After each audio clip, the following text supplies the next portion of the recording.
The ranch was silent except for the wind whispering through the grass. She turned from the water trough, hands still dripping, and glared at him.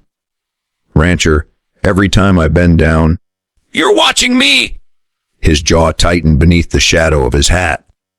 "Don't you dare deny it." But what she didn't know was why he couldn't look away, and when she found out, her heart broke before it healed. If you love emotional Wild West stories filled with love, pride, and redemption, like this story and subscribe for more tales where the frontier tests not just courage, but the heart itself. The summer heat over Dry Hollow Ranch was cruel that year. The land cracked beneath the sun, cattle wandered slow, and tempers burned quicker than gunpowder. Mira Lane had been working there just 3 weeks. A strong, no-nonsense woman who'd buried her father and was desperate to earn her keep. Most ranch hands didn't think much of her. She wasn't soft-spoken or fragile. She worked like she had something to prove. But Caleb Rourke, the ranch owner, saw everything. The way she hauled feed sacks twice her weight, the way she fixed fences better than most men, the way her brown hair clung to her neck when the day burned hot.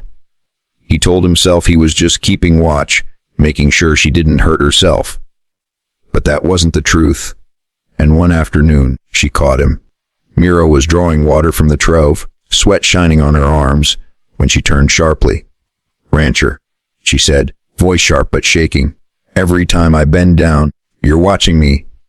Caleb froze, throat dry as the dust around them. "I? Don't you dare deny it," she snapped. "I can feel your eyes on me like heat off a branding iron." The men nearby went quiet. Even the horses stilled. Caleb took off his hat, stepped closer, and said quietly, "You want the truth?" Mira crossed her arms, glare steady. "Try me. I'm watching," he said, "because I'm responsible for everyone on this ranch, you included, and because," his voice faltered, "because you remind me of someone I lost." Her anger faltered for a breath. The silence stretched long and heavy. Then she turned away, muttering, "That's a poor excuse, Mr. Rourke." But that night, when the wind howled and the bunkhouse lanterns dimmed, she couldn't stop thinking about the way his voice broke. The days rolled on like wagon wheels. Mira kept her distance, but her thoughts betrayed her. She noticed how he stayed late fixing fences with the hands, how he'd offer her water first, how he spoke less but meant every word. Rumors started spreading. The ranchers got eyes for the new girl. The men whispered. Mira ignored them, but each whisper chipped away at her pride. One evening she stormed into the stables, throwing a rope onto the post. Caleb looked up from brushing his horse. "You're angry," he said. "Angry." She laughed bitterly. "Everyone thinks I'm here for more than work. You know what it's like to be laughed at, rancher.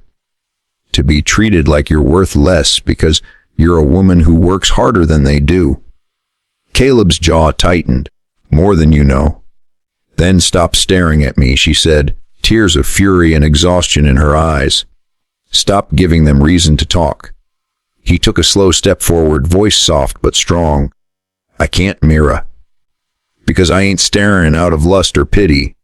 I look because you remind me what fighting to live looks like. You've got the same fire my wife did before I buried her 3 winters back." The words hung in the air like smoke. Mira's anger dissolved. She looked at him, really looked, and saw grief carved deep into his features, pain he'd carried too long. "I didn't know," she whispered. "Didn't expect you to," he said, turning away. "Now you do."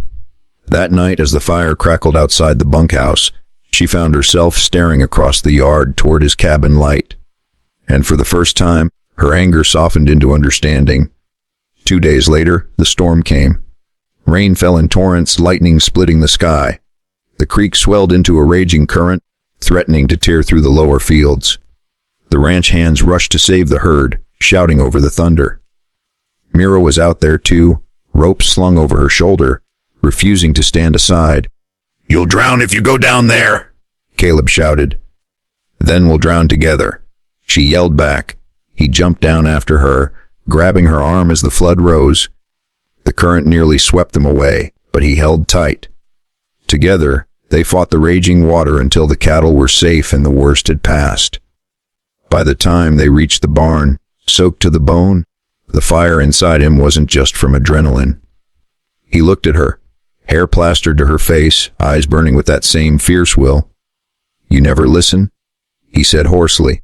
"Neither do you," she replied, trembling with cold. They stood there in silence, the air thick with rain and everything unsaid. Then she whispered, "Rancher, you're watching me again." He smiled faintly. "Wish I never stopped." The storm broke by dawn. The ranch was quiet, mist rising from the soaked earth. Mira walked out of the barn wrapped in his old duster coat, watching the sun pierce the clouds. Caleb joined her, 2 steaming cups of coffee in hand. "You did good last night," he said. "Saved a lot more than cattle." She smiled faintly.